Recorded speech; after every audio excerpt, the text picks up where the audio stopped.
우리에게 주시는 말씀은 고린도전서 13장 4절부터 7절까지 말씀입니다. 4절부터 7절까지 말씀입니다. 우리 같이 받들어 합독하겠습니다. 시작. 사랑은 참고 사랑은 미워하며 시기하지 아니하며 사랑하지 아니하며 도망하지 아니하며 무리하지 아니하며 자기 의를 구하지 아니하며 성내지 아니하며 악한 것을 생각하지 아니하며 불의를 기뻐하지 아니하며 지리만하게 기뻐하고 모든 것을 참으며 모든 것을 믿으며 모든 것을 바라며 모든 것을 견디느니라. 저번 주에는 사랑은 오래 참고, 이번 주에는 사랑은 온유합니다 라는 제목으로 하나님의 말씀을 전할까 합니다.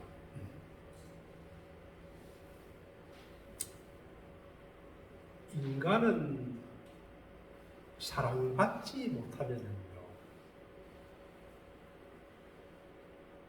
어느 누구든지 병듭니다. 사랑받지 못하면은 이 세상의 그 무엇으로도 채워도 채워지지 않는 공허가 있습니다. 돈을 아무리 많이 벌어도, 권력을 아무리 가져도 내가 사랑받지 못하고 사랑하지 못한다면, 그래서 고린도전서 13장 1절에서부터 3절 말씀을 보면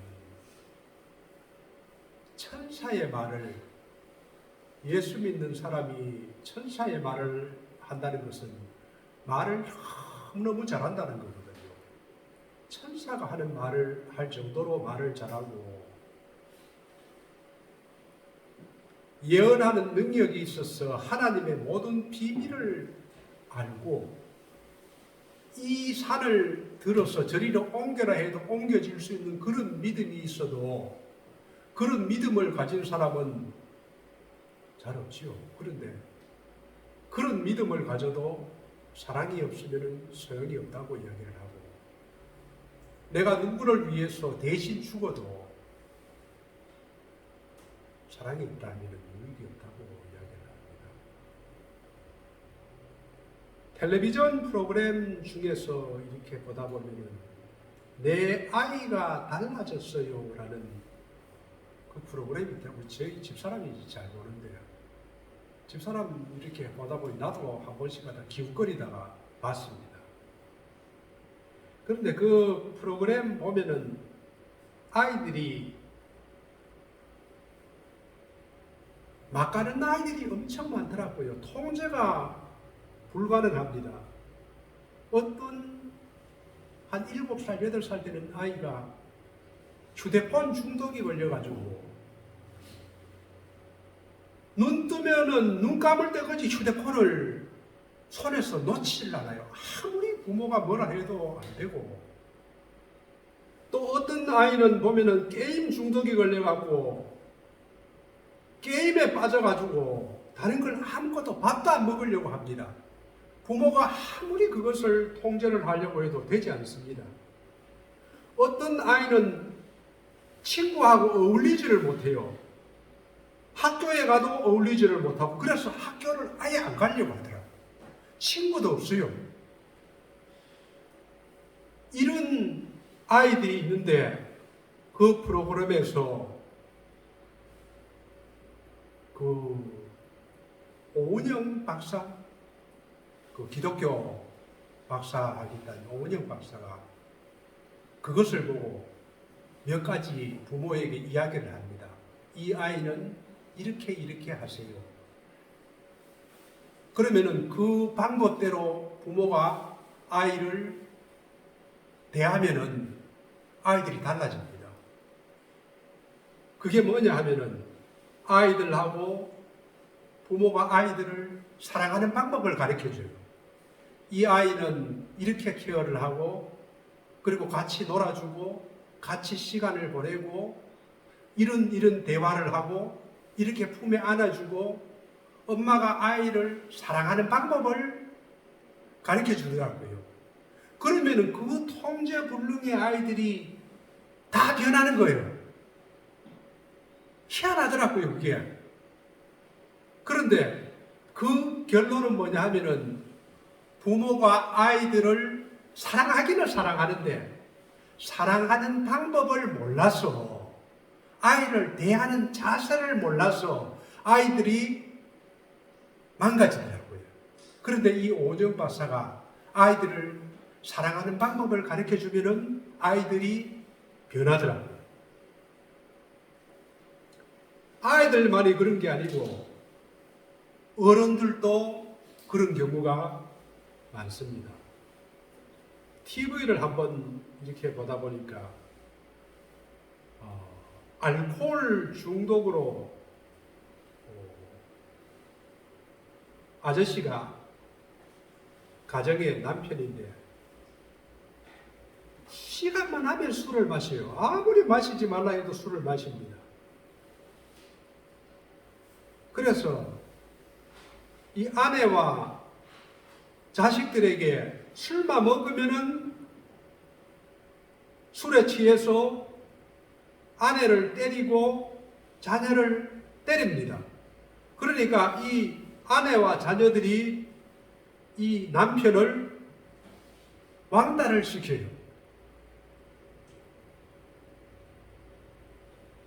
도저히 이 회복이 불가능해 보이는 이 남편인데 그 TV에 전문가들이 도움을 주게 되면은 바뀌는 걸 보았습니다. 그래서 이 남편을 이렇게 상담을 해보니까 이 남편이 어렸을 때에 일찍 자기를 낳은 엄마가 돌아가시고 새엄마가 들어왔는데 새엄마가 들어와서 사이가 좋지를 못해서 마음속에 깊은 상처가 있다는 것을 고백하게 됩니다. 그래서 그것을 알게 된 아내와 자녀들이 처음으로 남편을, 아빠를 이해를 하게 돼요. 그래서 불쌍하게 여기는 마음이 생깁니다. 그래서 같이 만나서 그런 대화를 하고 마음이 열리게 되니까 서로 끌어안고 울게 됩니다. 35년 동안을 술만 먹으면은 아이들에게 폭력하고 아내에게도 폭력하고 술주정뱅이로 살다가 이렇게 서로 끌어안음으로 인해서 회복되는 것을 봤습니다. 우리가 살아가는 데에 대부분의 문제는 사랑의 부족 때문에 관계가 깨어집니다. 그래서 이 세상에서는 사랑보다도 중요한 것은 없습니다. 만약에 사람이 사랑을 받지 못한다면 그 사람은 절대로 사람답게 살 수가 없습니다. 그래서 누구에게나 사랑이 필요합니다. 그런데 문제는 뭐냐 하면은 우리가 사람을 사랑하는데 서툴다는 거예요. 보통 서툰 것이 아니고 치명적으로 서툴다는 것입니다. 서투는 것보다도 더 큰 문제가 있습니다.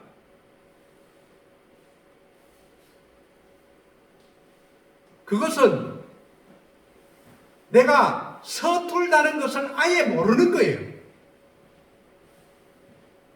사랑에 관해서 내가 서툴다는 것을 아예 모르고 살아갑니다. 모르기 때문에 배우려고 하지를 않습니다. 자신이 모르는 것을 알게 되면 배우려는 생각이 있습니다. 배우려고 노력을 합니다. 자신이 사랑할 줄 모른다는 것을 모르기 때문에 사랑을 배우려고 하지 않습니다. 이것보다도 더 불행한 것이 없습니다.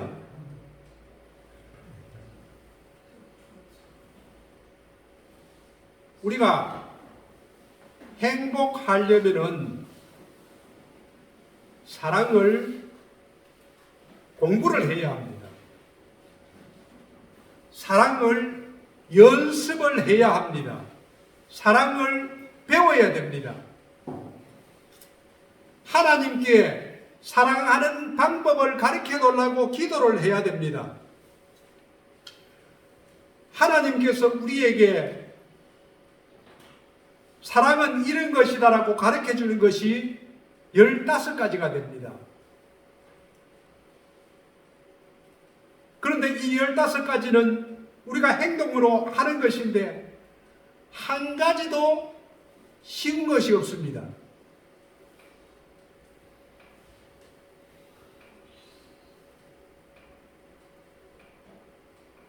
이 15가지에 대해서 우리가 그래, 나도 사랑을 한번 해봐야 되겠다. 나도 사랑을 훈련해봐야 되겠다. 나도 사랑을 하는 것에 도전을 해봐야 되겠다라고 마음을 먹는 순간 우리의 삶이 달라집니다. 여러분, 오래 참는다고 했는데 오래 참는 사람이 있습니까? 온유하다고 했는데 여러분 온유하십니까? 시기하지 않는다고 했는데 시기하지 않습니까? 교만하지 않는다고 했는데 교만하지 않습니까?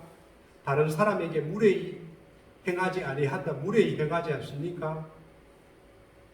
사실 우리가 자세히 자기를 살펴보면은 이 말을 15가지의 사랑을 행하는 것이 하나도 없다는 것을 알게 됩니다.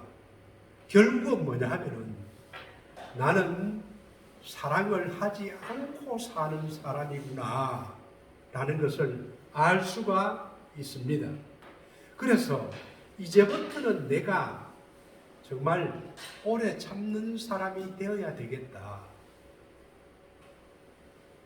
이제부터는 내가 온유한 사람이 되어야 되겠다고 마음을 먹고 도전을 하는 순간 우리의 삶이 달라집니다.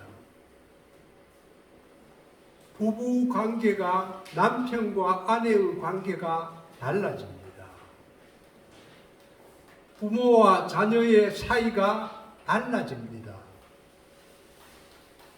직장의 상사와 부하의 관계가 달라집니다. 내가 사랑을 하나님께서 말씀하시는 이 15가지의 사랑을 내가 행해야 되겠다는 그 마음을 먹는 순간부터 달라집니다.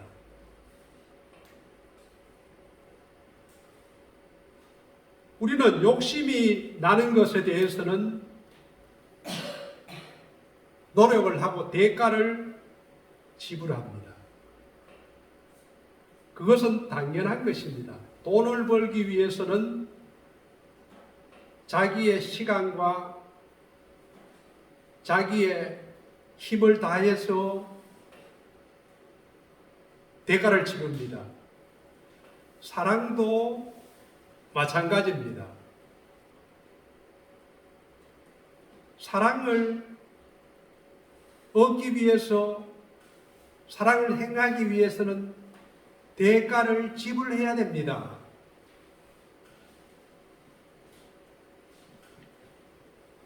저는 사랑은 오래 참고에 대해서 저번 주일에 말씀을 전하면서 스스로 깨달았습니다. 나는 사랑이 전혀 없는 사람이었구나. 오늘은 두 번째로 온유입니다. 사랑은 온유한 것입니다. 이 온유하다는 것은 영어 성경과 다른 주석에 보면은 친절하다라고 번역하고 있습니다. 온유한 사람은 따뜻할 온자에 부드러울 유자라고 해서 친절한 사람입니다. 여기서 온유하다라는 그 헬라어 동사가 친절하다, 인자하다, 섬기다라는 뜻이 있습니다. 이것은 다른 사람에게 친절하게 대하는 것, 봉사하는 것, 인자하게 대하는 것, 섬기는 것을 말합니다.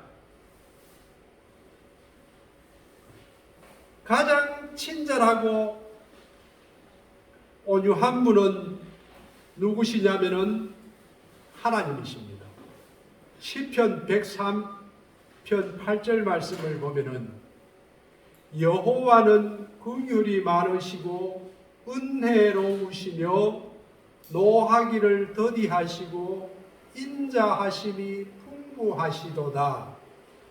이것이 하나님의 특성이고 하나님의 백성에 관해서 항상 오래 참으시고 우리를 향해서 인자하심이 풍부하신 분입니다. 그래서 시편의 기자는 여호와는 나의 목자시니 내가 부족함이 없으리로다. 그가 나를 푸른 초장에 누이시며 쉴만한 물가로 인도하시는 도다라고 고백을 했습니다. 이 땅에 보내신 예수님도 온유하신 분입니다. 마태복음 11장 28절로부터 30절까지 말씀을 보면은 예수님이 스스로를 이렇게 이야기합니다. 나는 마음이 온유하고 겸손하니 나의 멍에를 메고 내게 배우라. 그리하면 너희 마음이 쉼을 얻을 것이다. 내 멍에는 쉽고 내 짐은 가볍다라고 예수님께서는 이야기를 하십니다. 사랑은 오래 참고 사랑은 온유합니다. 사랑은 오래 참는 것과 온유함은 동전의 양면과 같아서 오래 참는 사람은 온유해야 됩니다. 오래 참는 것이 수동적인 것이라면은 이 온유함은 능동적으로 내가 행동을 해야 됩니다. 오래 참는 것은 내가 행동을 하지 않고 참으면 됩니다. 그런데 온유한 것은 행동을 해야 됩니다. 사랑은 오래 참는 것만 가지고 되는 것이 아니고 온유해야 됩니다. 그런데 오래 참는 것이 무조건 참는 것을 말할까요? 그렇지 않습니다. 인간이 누가 나에게 박해를 하고 핍박을 하고 모욕을 하는데 무조건 참으면은 참을 수 있는 사람은 이 세상에 아무도 없습니다. 예수 믿는 사람은 무조건 참는 것이 아닙니다. 그 참는 방법을 하나님께서는 이렇게 이야기를 해줍니다. 베드로전서 2장 19절 말씀을 보시면은 이렇게 이야기를 합니다. 한번 같이 읽어보도록 하겠습니다. 시작. 부당하게 고난을 받아도 하나님을 생각하고 슬픔을 참으며 이는 아름다우나 죄가 있어 매를 받고 참으시고 참으면 칭찬해 주시오. 우리가 참을 때에 부당하게 고난을 받아서 참는 경우가 있습니다. 이것은 하나님께서 아름답게 여깁니다. 그런데 부당하게 우리가 고난을 당할 때에 저도 그렇게 해봤거든요. 옛날에 저를 아주 무시하고 없인 여기는 한 목사님이 있었습니다. 제 동기인데. 그런데 엄청 속상하고 그렇다고 내보다 나이도 많은데 같이 대항해서 싸울 수도 없고 참았습니다. 그런데 참으니까 울라통이 터지더라고요. 도저히 견딜 수가 없었어요. 그래서 혼자서 기도하면서 울었습니다. 너무너무 속상하고, 그런데 그 속상함이 내가 새기려고 하니까 없어지지를 않더라고요. 그런데 이 말씀을 보고 그 후에 깨달았습니다. 부당하게 고난을 받아도 하나님을 생각함으로 슬픔을 참아야 됩니다. 내가 박해를 받거나 내가 핍박을 받거나 내가 부당하게 억울하게 나에게 슬픔을 주는 사람이 있으면 하나님을 생각하면서 참으면 됩니다. 하나님께서 나를 구원하기 위해서 자기의 아들을 십자가에 달려서 살이 찢기고 피를 흘리면서까지 참았는데, 예수님을 생각하게 되면은, 깊이 생각하게 되면은 우리가 받는 고난이나 어려움을 극복할 수가 있습니다. 내가 박해를 받고 핍박받을 때마다도 스스로 내가 참는 것이 아니고 예수님을 생각하면은 그 고난을 참을 수가 있습니다. 그리고 그 고난이 슬프고 어려우면은 혼자서 주님께 말씀을 드리면 됩니다. 오늘 내가 이런 더러운 일을 당하고 모욕을 당하고 슬픔을 당했는데 하나님 어떻게 하면 좋겠습니까? 이렇게 하나님 앞에 아뢰게 되면은 하나님께서 우리 마음의 상처를 치유해 주십니다. 깨끗하게 만들어 주실 수가 있습니다. 그래서 우리는 오래 참을 수가 있는데 그것으로 끝나면 안 되고 우리는 그 사람을 친절하게 대해야 됩니다. 이것이 사랑입니다. 사랑은 오래 참을 뿐만 아니라 그 사람에 대해서 친절하게 대할 수가 있어야 합니다. 그래서 친절은, 이 온유는 사실 엄청난 용기가 필요하고, 그렇게 상대방에 대할 때에 사람을 변화시키는 힘이 나타납니다.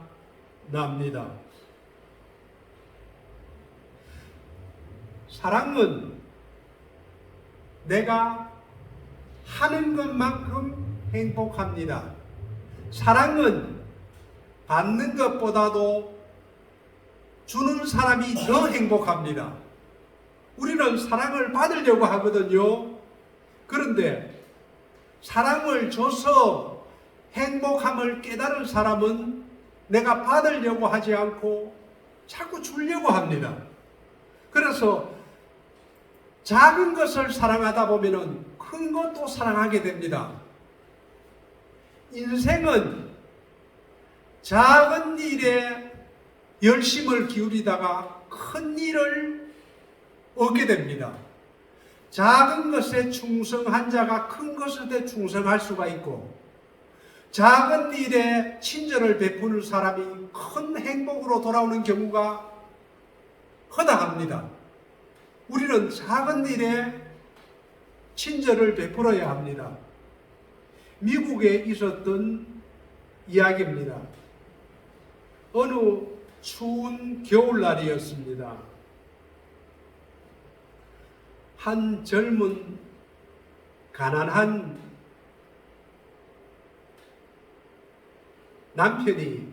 아저씨가 회사를 마치고 퇴근을 하면서 자기 차를 타고 집으로 가던 중이었습니다. 이 사람의 이름이 라이언 앤더슨이라는 사람인데 운전을 해가 가다 보니까 한적한 길가에서 차를 옆에 세워놓고 있는 할머니를 발견했습니다. 그래서 옆에 가서 차를 세우고 보니 이 할머니 차가 뻥크가 나서 길가에 서 있었던 것입니다. 날씨도 추운데 할머니가 서 있는 걸 보고 이 젊은 브라이언 앤더슨은 그 할머니 곁에 가서 이렇게 말했습니다. 할머니, 제가 도와드릴게요. 추우니까 제 차 안에 들어가 계세요. 하고는 뻥끈한 타이어를 교체하고 이제 돌아가려고 했습니다. 할머니가 붙잡으면서 고맙다고 사례를 하려고 했습니다. 그러자 이 브라이언 앤더슨은 사양을 하다가 정 그렇다면은 다음에 다른 사람을 도와주세요 하고 돌아왔습니다. 이 할머니가 몇 킬로미터를 가다가 저녁을 먹으려고 작은 카페에 들어갔습니다. 그 카페의 여종업원이 할머니의 젖은 머리를 보고 깨끗한 수건을 가지고 닦아주었습니다. 그 여종업원은 만삭의 몸인데도 친절하고 상냥했습니다. 그래서 식사를 마친 할머니가 $100를 내밀고 이 여종업원에게 줬습니다. 그래서 이 여종업원은 거스름돌을 가지고 오니 이 할머니는 이미 떠나갔고 그 네프킨 위에 메모가 이렇게 써 있었습니다. 내가 당신을 도운 것처럼 오늘 누군가가 나를 도와줬어요. 이 네프킨 아래에는 $100 지폐가 4장이 더 있었습니다. 카페를 마친 그 여종업원은 퇴근하여 집에 돌아와서 잠자리에서 남편에게 오늘 카페에서 할머니를 만난 이야기를 했습니다. 그러면서 이렇게 말했습니다. 곧 출산이라 돈 걱정이 태산 같았는데 그 할머니는 어떻게 알았을까? 이렇게 남편에게 이야기를 했습니다. 그 남편이 바로 몇 시간 전에 할머니를 도와준 브라이언 앤더슨이었습니다.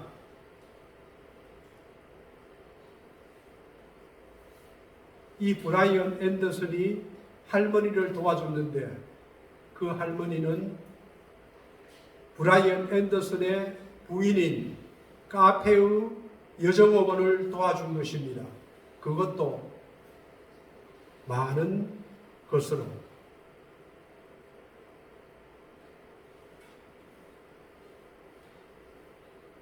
친절은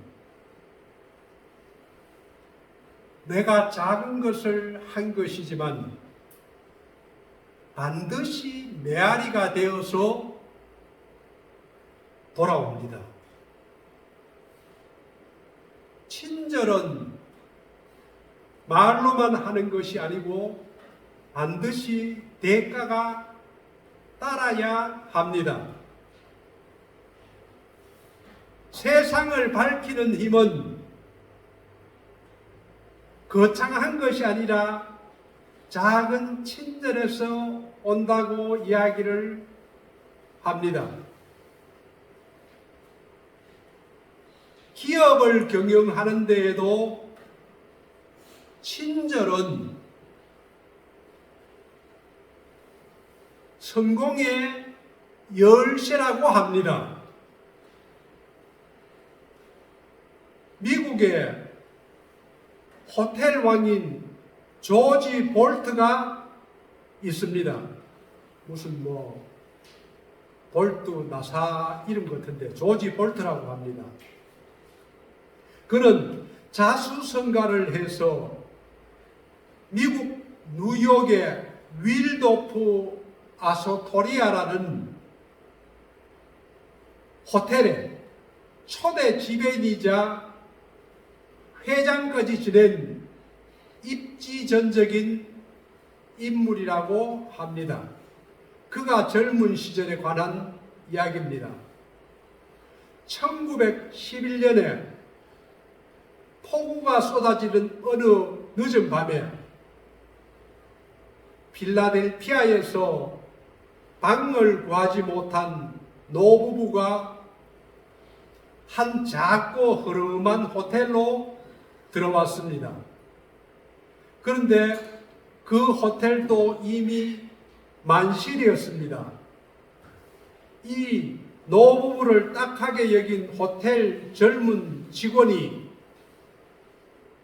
잠시만 기다려주세요 하고 자기가 다른 호텔을 수소문해 보았습니다. 그런데 룸을 구할 수가 없었습니다. 그러자 이 직원이 노부부에게 이야기를 했습니다. 비가 이렇게 오는데 차마 다른 곳으로 가라고 할 수가 없군요.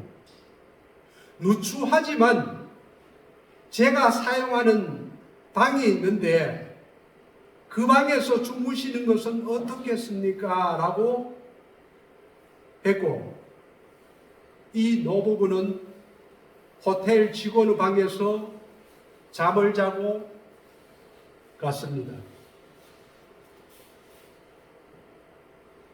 이 호텔 직원의 따뜻한 배려에 감동한 노부부는 2년 지나서 그 젊은이를 뉴욕으로 초대했습니다. 그리고 뉴욕의 크고 화려한 호텔로 데리고 갔습니다.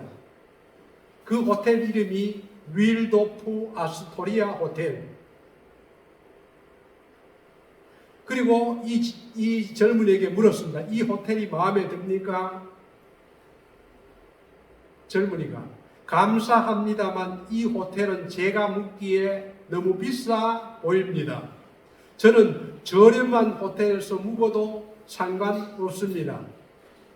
그러자 이 노부부가 이야기합니다. 2년 전 공경에 처한 우리를 당신이 따뜻한 마음으로 도와주었어요.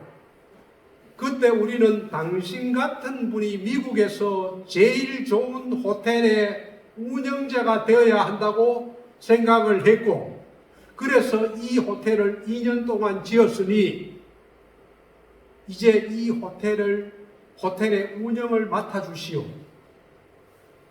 이래서 이 젊은이가 뉴욕에서 가장 큰 호텔 초대 지배인이 되었고 호텔 왕을 일구어내었다고 이야기를 합니다. 우리에게 베푸는 작은 친절은 반드시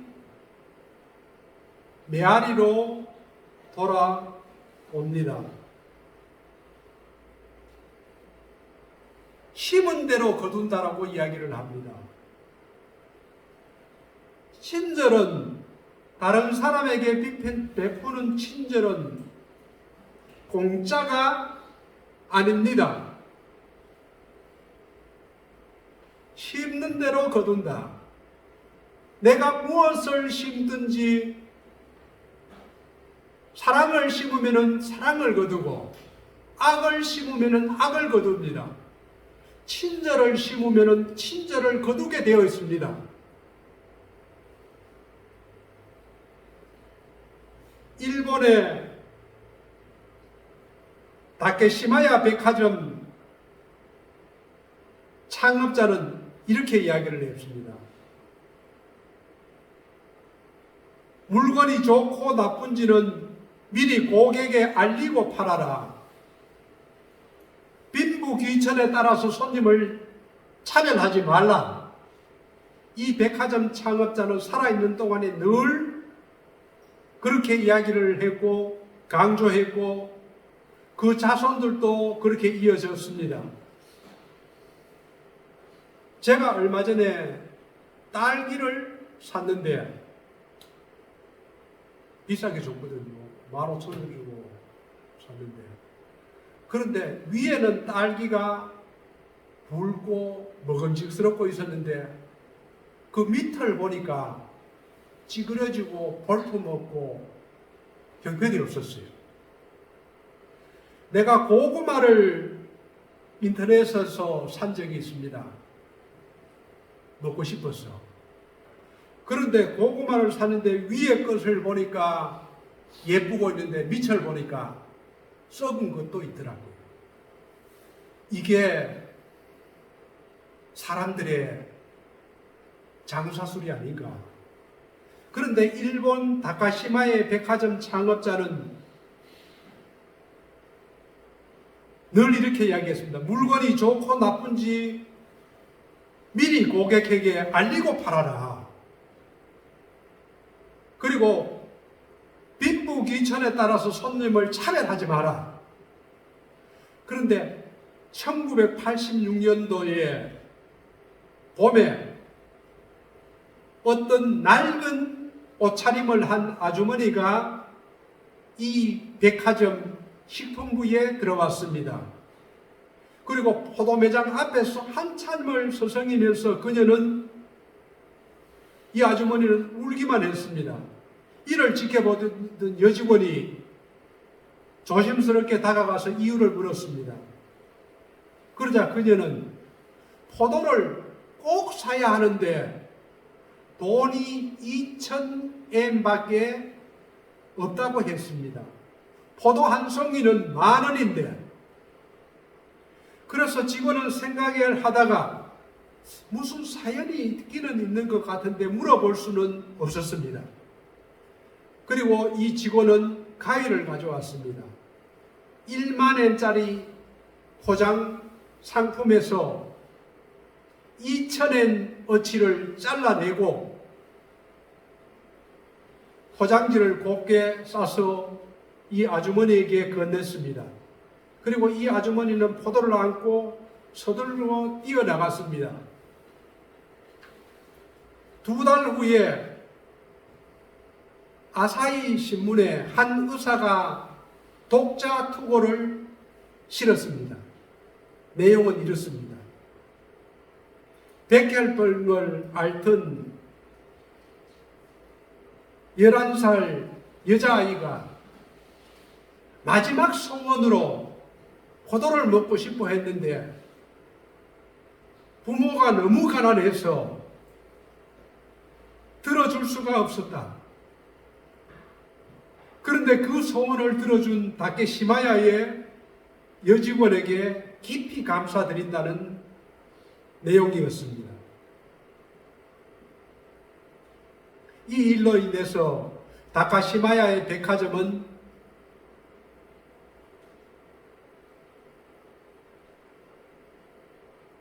엄청나게 성장을 했습니다. 그리고 이 회사의 사원은 우리의 목표는 친절이다.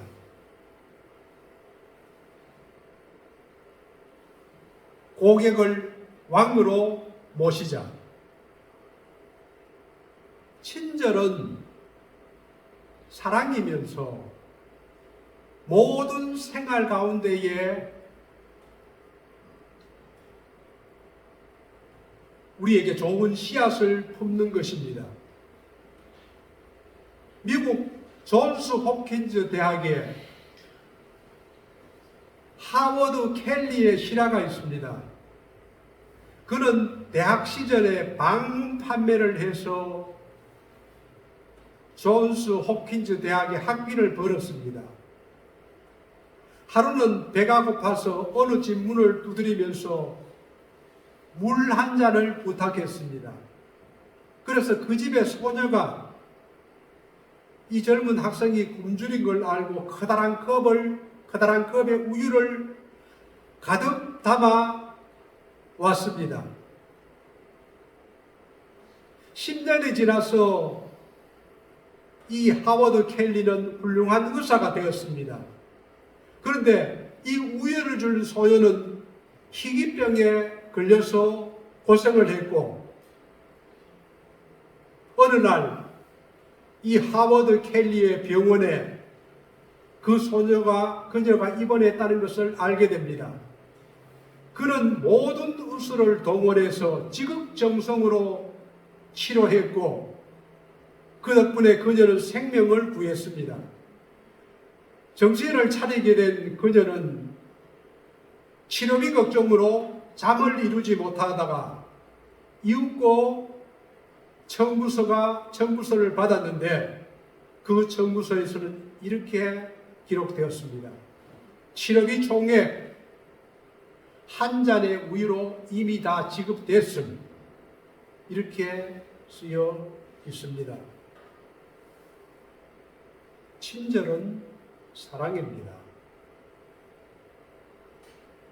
미국 대학 졸업식에 최고의 축사로 선정된 조지 손더스가 쓴 축사에서 이 조지 손더스는 이렇게 이야기를 했습니다.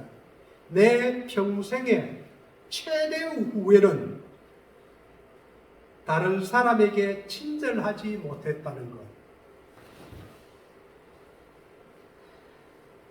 여러분이 멋진 인생을 원한다면은, 멋진 삶을 원한다면은 친절하게 사세요. 친절은 세상을 아름답게 하고 모든 비난을 멈추게 한다고 합니다. 친절한 말과 행동은 아무것도 아닌 것 같아 보이지만은 그 메아리는 자신에게 돌아오게 된다고 합니다. 사랑은 오래 참는 것이지만은 오래 참는 것으로는 부족합니다. 사랑은 참을 뿐만 아니라 그 상대방에게 친절해야 합니다.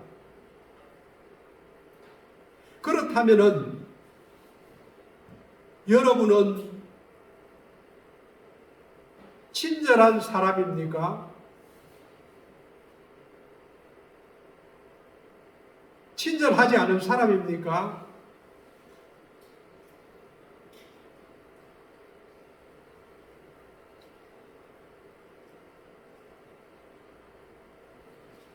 그런데 겸손하고 친절하게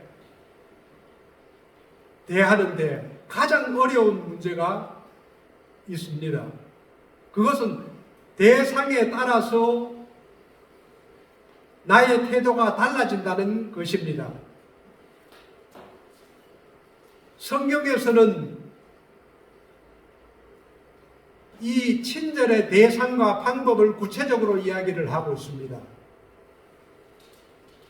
첫째는 선한 사람이거나 악한 사람에게 경우입니다. 마태복음 5장 45절 말씀을 보면은 이는 하나님이 그 해를 악인과 선인에게 비춰주시며 비를 의로운 자와 불의한 자에게 내려주심이라. 악인과 선인에게도 의로운 자와 불의한 자에게도 동일하게 친절히 대해주라는 것입니다. 두 번째는 친구들에게도 또 원수들에게도 동일하게 친절하라고 말합니다.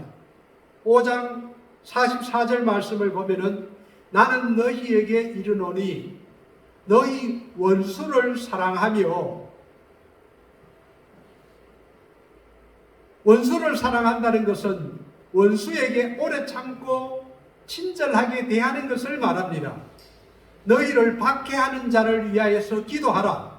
이같이 한즉 하늘에 계신 너희 아버지의 아들이 되리니 라고 했습니다. 친절은 원수들이나 친구들에게 동일하게 대하는 것입니다. 세 번째로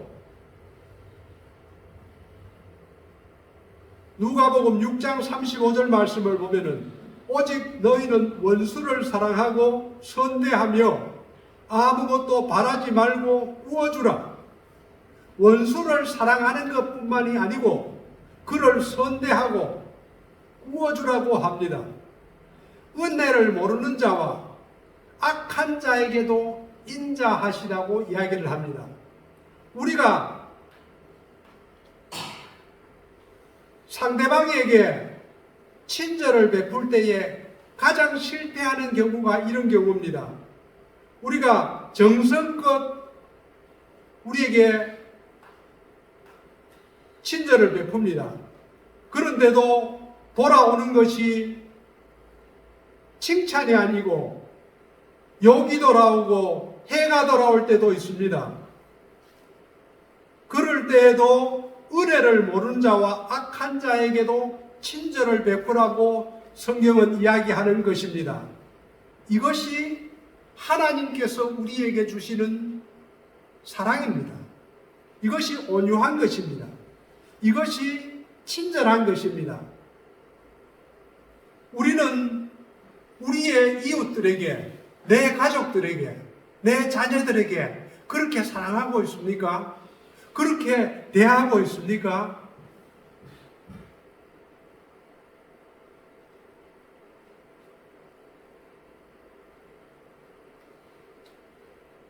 자기 자신을 한번 돌아보면서 내가 과연 하나님께서 우리에게 요구하시는 그러한 온유한 사람으로 살아가고 있는가? 내가 정말로 친절한 사람으로 살아가고 있는가? 나를 좋아하는 사람, 나에게 가까운 사람들에만 잘해주는 것은 아닌가? 하나님께서 우리에게 요구하시는 악인들에게도,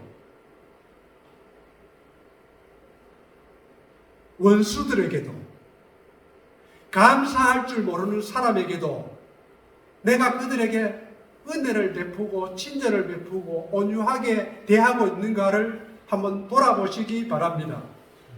저도 말씀을 준비하면서 내가 그렇지 못했구나. 내가 전혀 그런 사람이 아니었구나를 깨달았습니다. 저와 여러분에게 그러한 은혜가 있기를 주님의 이름으로 축원드립니다.